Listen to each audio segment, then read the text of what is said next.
And if it gets weak, the stomach becomes utterly disgusting with a smell of ordure, like a ripe boil or a rotten hen's egg, and then the belchings in the mouth reek with a stench like rotting ordure rising from the stomach, so that the man has to be told, "Go away, your breath smells." But when it grows plentiful, it holds the stench of ordure beneath the surface of the stomach, acting like the wooden lid of a privy. As to delimitation, it is bounded by what appertains to phlegm. Pus. 129. Pus is produced by decaying blood. As to color, it is the color of bleached leaves, but in a dead body it is the color of stale thickened gruel. As to shape, it is the shape of its location. As to direction, it belongs to both directions. As to location, however, there is no fixed location for pus where it could be found stored up. Wherever blood stagnates and goes bad in some part of the body damaged by wounds with stumps and thorns, by burns with fire, etc., or where boils, carbuncles, etc., appear, it can be found there. As to delimitation, it is bounded by what appertains to pus. Blood.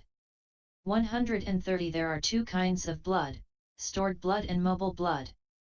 Herein, as to color, stored blood is the color of cooked and thickened lac solution, mobile blood is the color of clear lac solution. As to shape, both are the shape of their locations.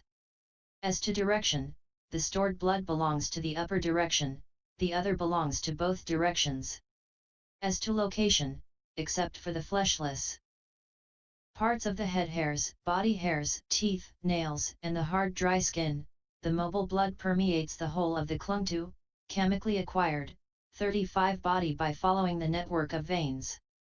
The stored blood fills the lower part of the liver's site 262 to the extent of a bowlful, and by its splashing little by little over the heart, kidney, and lungs, it keeps the kidney, heart, liver, and lungs moist. For it is when it fails to moisten the kidney, heart, etc., that beings become thirsty. As to delimitation, it is bounded by what appertains to blood. Sweat. 131. This is the water element that trickles from the pores of the body hairs, and so on. As to color, it is the color of clear sesame oil. As to shape, it is the shape of its location. As to direction, it belongs to both directions. As to location, there is no fixed location for sweat where it could always be found like blood. But if the body is heated by the heat of a fire, by the sun's heat, by a change of temperature, etc., then it trickles from all the pore openings of the head hairs and body hairs, as water does from a bunch of unevenly cut lily bud stems and lotus stalks pulled up from the water. So its shape should also be understood to correspond to the pore openings of the head hairs and body hairs. And the meditator who discerns sweat should only give his attention to it as it is to be found filling the pore openings of the head hairs and body hairs. As to delimitation, it is bounded by what appertains to sweat. Fat. 132. This is a thick unguent. As to color, it is the color of sliced turmeric. As to shape, firstly in the body of a stout man it is the shape of turmeric. Colored docula, muslin, rags placed between the inner skin and the flesh. In the body of a lean man it is the shape of turmeric-colored docula, muslin, rags placed in 2 or 3 thicknesses on the shank flesh, thigh flesh, back flesh near the spine, and belly covering flesh. As to direction, it belongs to both directions. As to location, it permeates the whole of a stout man's body, it is to be found on a lean man's shank flesh, and so on. And though it was described as unguent above, still it is neither used as oil on the head nor as oil for the nose, etc., because of its utter disgustingness. As to delimitation, it is bounded below by the flesh, above by the inner skin, and all round by what appertains to fat. Tears. 133. These are the water element that trickles from the eye. As to color, they are the color of clear sesame oil. As to shape, they are the shape of their location.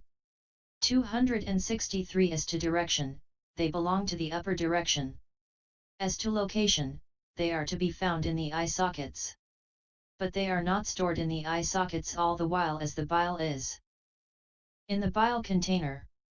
But when beings feel joy and laugh uproariously, or feel grief and weep and lament, or eat particular kinds of wrong food, or when their eyes are affected by smoke, dust, dirt, etc., then being originated by the joy, grief, wrong food, or temperature, they fill up the eye sockets or trickle out. And the meditator who discerns tears should discern them only as they are to be found filling the eye sockets. As to delimitation, they are bounded by what appertains to tears. Grease. 134 This is a melted unguent. As to color, it is the color of coconut oil.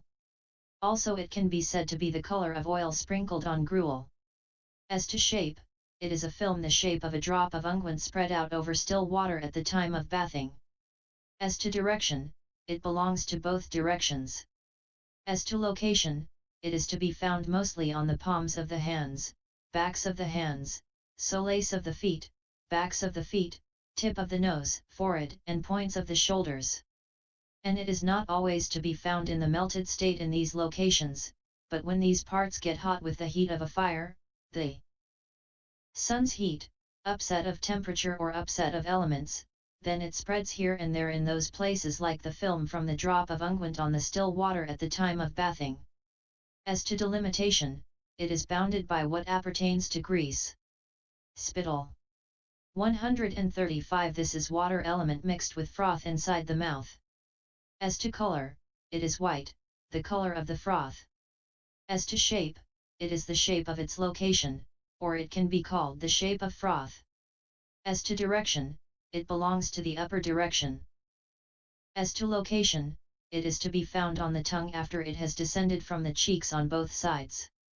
And it is not always to be found stored there, but when beings see particular kinds of food, or remember them, or put something hot or bitter or sharp or salty or sour into their mouths, or when their hearts are faint, or nausea arises on some account, then spittle appears and runs down from the cheeks on both sides to settle on the tongue.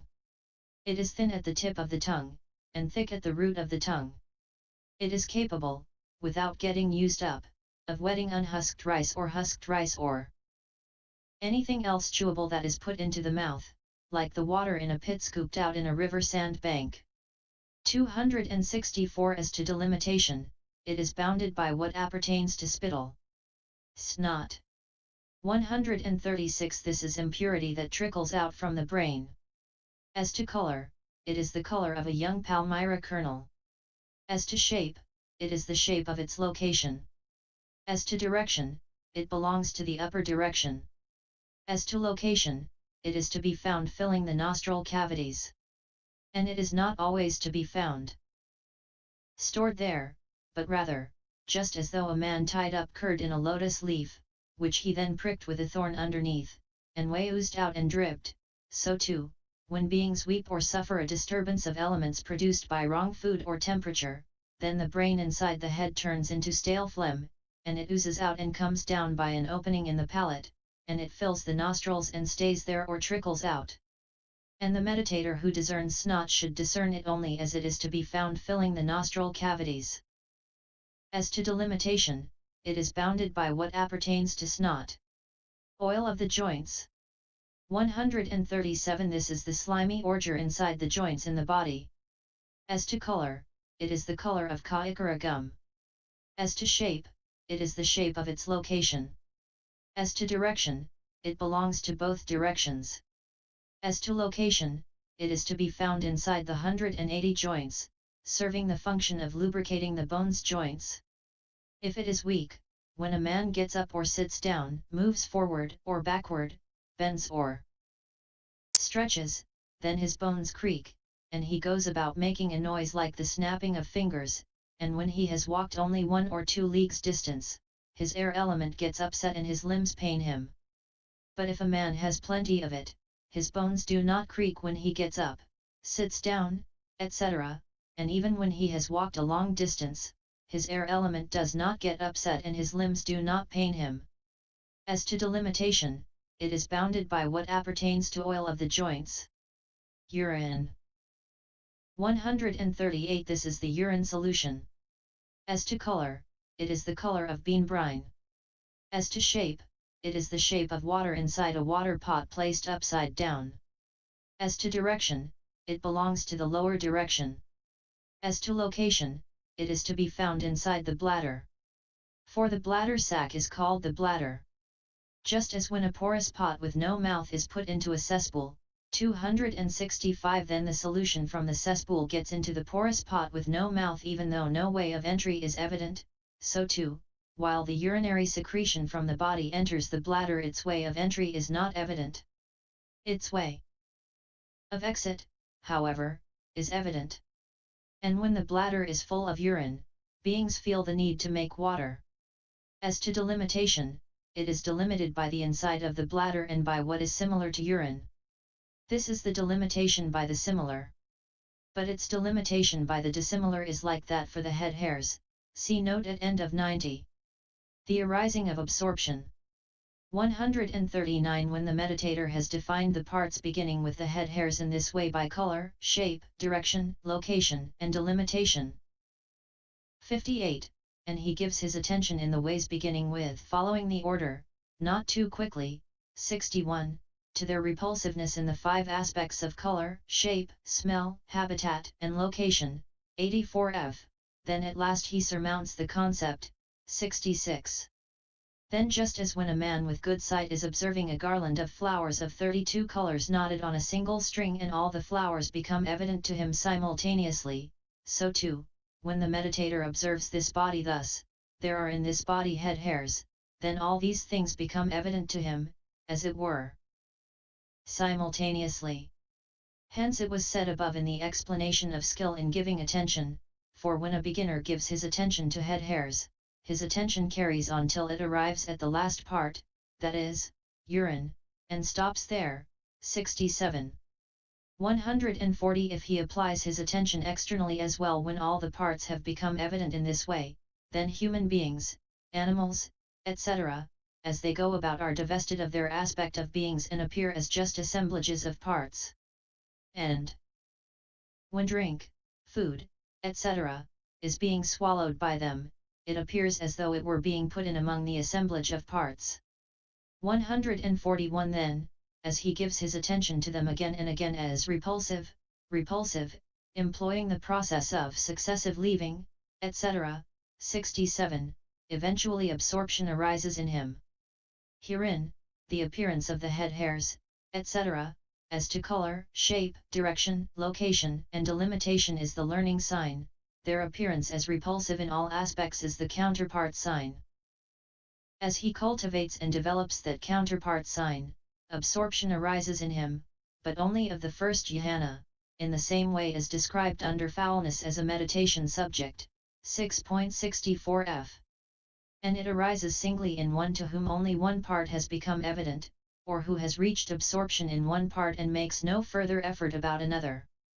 142. But several first jhanas, according to the number of parts, are produced in one to whom several parts have become evident, or who has reached jhana in one and also makes further effort about another.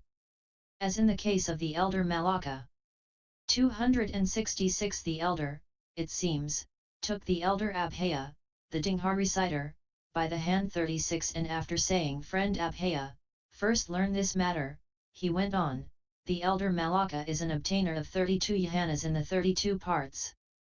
If he enters upon one by night and one by day, he goes on entering upon them for over a fortnight, but if he enters upon one each day, he goes on entering upon them for over a month." 143. And although this meditation is successful in this way with the first jhana, it is nevertheless called mindfulness occupied with the body because it is successful through the influence of the mindfulness of the color, shape, and so on. 144. And the bhikkhu who is devoted to this mindfulness occupied with the body is a conqueror of boredom and delight, and boredom does not conquer him, he dwells transcending boredom as it arises. He is a conqueror of fear and fear and dread do not conquer him, he dwells transcending fear and dread as they arise.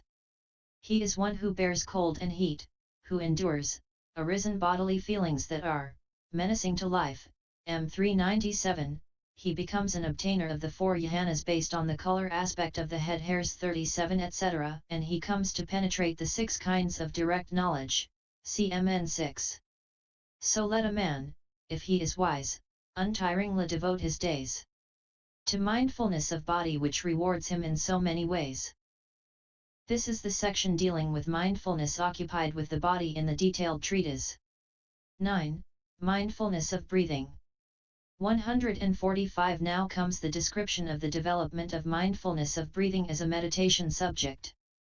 It has been recommended by the Blessed One thus, and, Bhikkhus, this concentration through mindfulness of breathing, when developed and practiced much, is both peaceful and sublime, it is an unadulterated blissful abiding, and it banishes at once and stills evil unprofitable thoughts as soon as they arise. SV 321, Ven 370. Text. It has been described by the Blessed One as having 16 bases thus, and how developed, Bhikkhus, how practiced much, is concentration through mindfulness of breathing both peaceful and sublime, an unadulterated blissful abiding, banishing at once and stilling evil unprofitable thoughts as soon as they arise? Here, Bhikkhus, a bhikkhu, gone to the forest or to the root of a tree or to an empty place, sits down, having folded his legs crosswise, set his body erect, established mindfulness in front of him.